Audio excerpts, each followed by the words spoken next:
السلام علیکم. نن خبر کوو د سعودي عرب د ویزټ ویزو په باره کې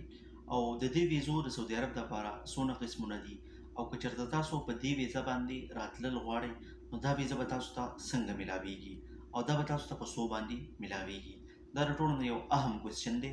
نو د دې په باره کې به سره نن معلومات شیر کوم. اوس که چېرته تاسو د خپل ځان دپاره یا د فیملي دپاره یا که چېرته تاسو د بل چا دپاره دا ویزه اخیستل غواړئ نو د دې طریقه کار به څه وي، څنګه به حاصلېږي دا، نو دا به درته په دې ویډیو کې درښیم. نو مهرباني وکړئ ویډیو راسره پوره وګورئ. که ویډیو مو خوښه شي نو مخکې د ملګرو سره شیر کړئ. اوس هغه ملګري کوم چې په سعودي عرب کې موجود دي او هغه اقامه هولډر دي، اقامه یې وایلډ ده او هغه خپله فیملي راوستل غواړي، نو د هغې دپاره د فیملي ویزټ ویزا یو بیسټ اپشن دی چې هغه د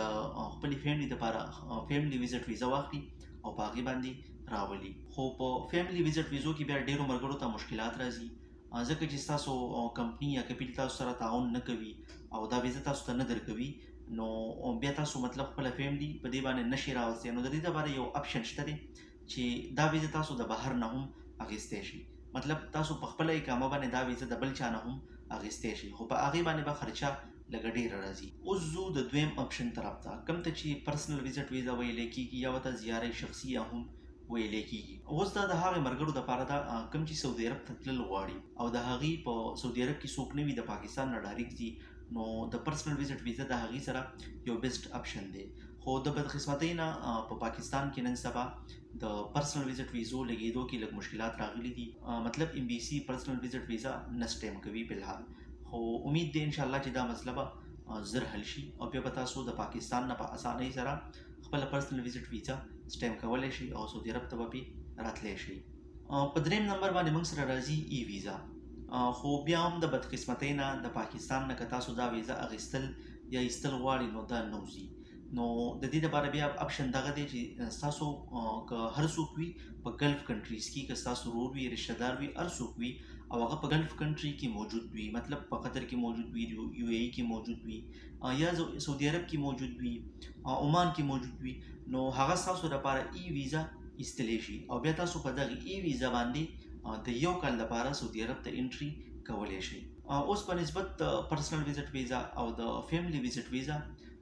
په ای ویزا کې مشکلات لږ کم وي. لکه څنګه، نو که تاسو پرسنل ویزټ ویزا واخلئ یا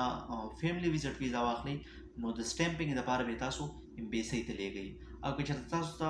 ای ویزا میلاو شي نو په دې کې دومره مشکلات نشته، بس څونه پروسس چې وي هغه آنلاین وشي او تاسو مطلب د امبیسۍ یا د فنګرو د لګولو د دې هر څه نه بچ شئ. اوس خبره کوو چې په دې درېیمو ویزو باندې به ستاسو خرچه څونه راځي. نو که فیملی ویزټ ویزا تاسو ته ستاسو کفیل یا کمپني درکوي نو د هغې به تقریبا د 25 ریال نه واخله تر د 40 ریال پورې خرچه راځي، او که نه هغې تاسو سره تعاون نه کوي، تاسو یې د بهر نه اخلئ نو بیا دا به تاسو لږه ګرانه پرېوځي. بیا مختلف ریټونه کیدی شي، مطلب د 600 ریال نه واخله تر د 1200 ریال پورې په دې باندې خرچه راځي. خو دا ویده چې تاسو ته کله میلاو شي نو دا به تاسو خامخا سټیم کوئ. نو زما چې څونه خیال دی په پاکستان کې نن سبا که چېرته تاسو د ماشومانو دپاره دا ویزا په پاسپورټ باندې سټیم کوئ نو پر پاسپورټ تقریبا د 35,000 نه واخله تر د 40,000 روپو پورې د ماشوم خرچه ده، او که د غټو دپاره دا تاسو سټیم کوئ نو د 45,000 نه واخله تر د 60,000 روپو پورې په دې باندې به ستاسو د سټمپینګ خرچه راځي، او د سټمپینګ نه پس به بیا تاسو ته دا ویزا لګي او تاسو به بیا سعودي عرب ته انټري کولی شئ. اوس راځو په دویم نمبر باندې د پرسنل ویزټ ویزا یا زیارې شخصیه باندې به ستاسو څونه خرچه راځي. نو په دې باندې تقریبا ستاسو ټوټل خرچه به د 1,15,000 روپو نه واخله تر د 1,30,000 روپو پورې راځي. اوس که موږ د ای ویزا خبره وکړو نو په نسبت د دې دوو ویزو ای ویزا تاسو ته نوره هم ارزانه میلاویږي، خو په هغې کې شرط دا دی چې ستاسو څوک موجود وي په سعودي عرب کې یا په ګلف کنټري کې چې هر ځای وي او هغې تاسو ته ای ویزا اخیستل غواړي او تاسو یې درکوي، نو دا به تاسو ته د پرسنل ویزټ ویزا او د فیملی ویزټ ویزې نه نوره هم ارزانه میلاویږي. نو اوس تاسو خپله ډیسایډ کړئ چې کومه ویزا ستاسو لپاره بیسټ ده، نو بیا د هغې طرف ته لاړ شئ.